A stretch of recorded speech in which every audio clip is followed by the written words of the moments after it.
Speaker. It's that time of the evening when we find out a little more about our group. It's that moment in the evening that everyone looks at Jonathan in disbelief. You guessed it, it's the best man speech.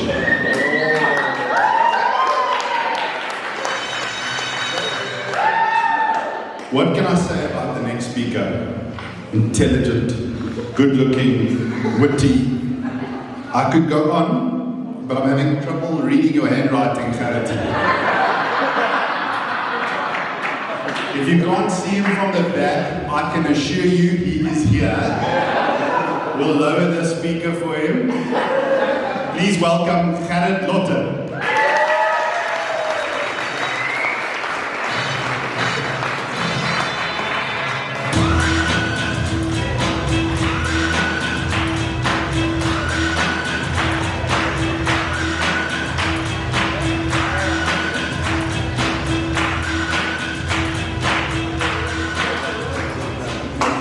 Thank you, James. It's almost as if someone's written all your speeches tonight, so...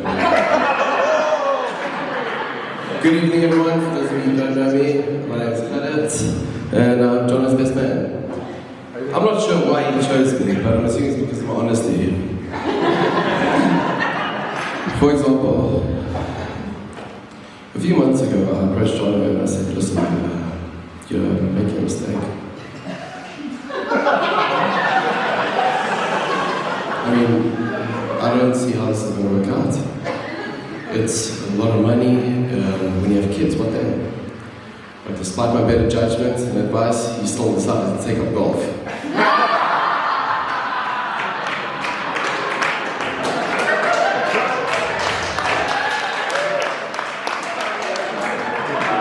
So, I've known John for about 13 years. We even lived together before he decided to move in with his new best friend. Living with John is a unique experience. There's dirty teaspoons, dirty plates, gym equipment, books lying everywhere, and he always tries to sneak those dirty teaspoons and plates into your pile of dishes before you even wash them.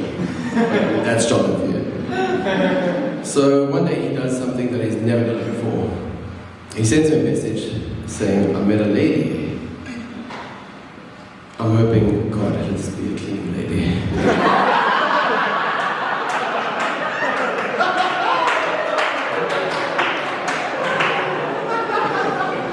He follows up. He really likes her. I'm praying. Tuesdays 8 to 4.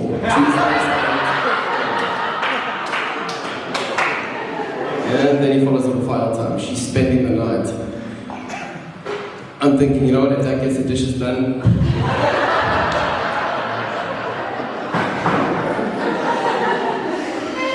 But I'm not that big of an idiot. So I prepped the house. I cleaned the teaspoons and plates, which wasn't mine.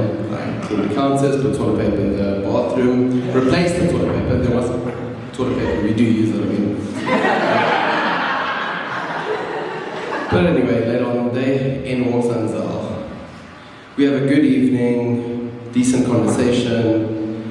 We had a bite to eat. I think John was cooking, and if he was cooking, it was probably protein shakes and creatine.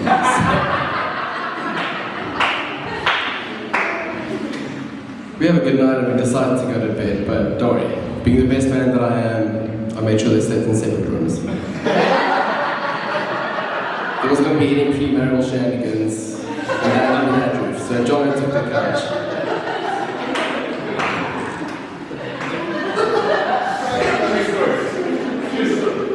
So true.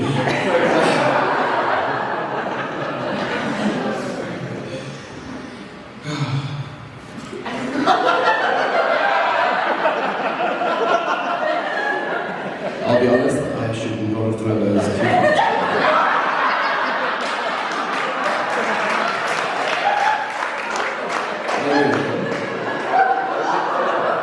Morning comes and we decide to put on a movie. John and I decide to put on a movie, Lord of the Rings.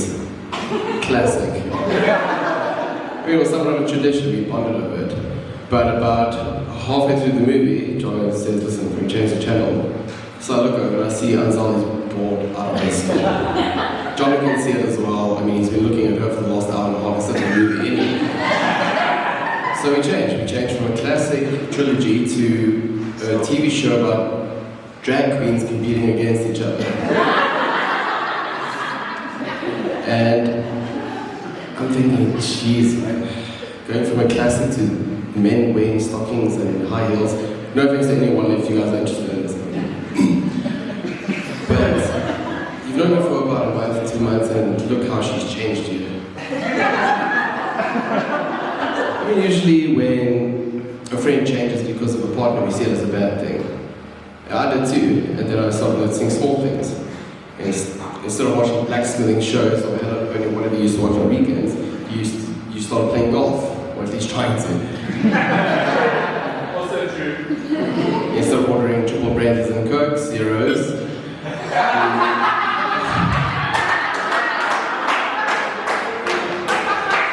You upgraded to premium whiskey. You even got rid of your beloved red Golf Leonidas.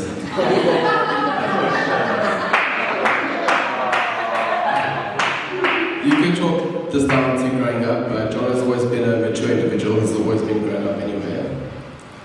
But this made me realize that Anzal wasn't changing John. She was pushing him, supporting him. She was being a wife, and he was doing everything for her. Like he was being a husband, not a wife. I'm not sure. Get in the kitchen, boy. What I'm trying to say is you guys were the perfect married couple long before today's ceremony. Anzal, I thought I'd be the best looking guy here tonight, well, best looking person in the room. But one look at you and I knew I failed miserably. You're one jaw-dropping, stunning bride, inside and out, and you're everything this great man deserves. Thank you for bringing him all the happiness that he could ever dream of. Shante, you stay.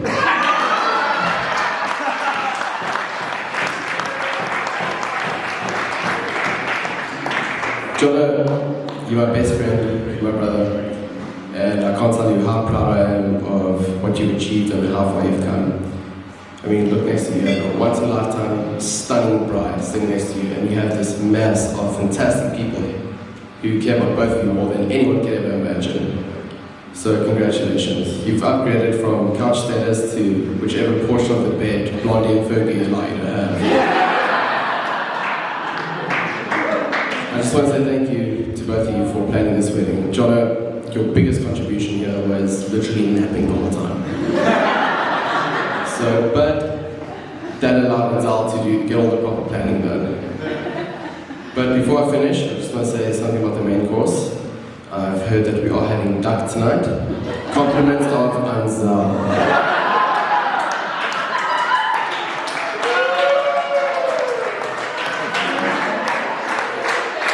If everyone could please stand up.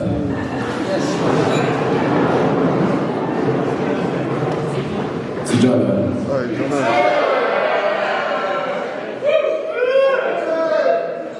Does someone have a blanket or a pillow for me to drop the mic on?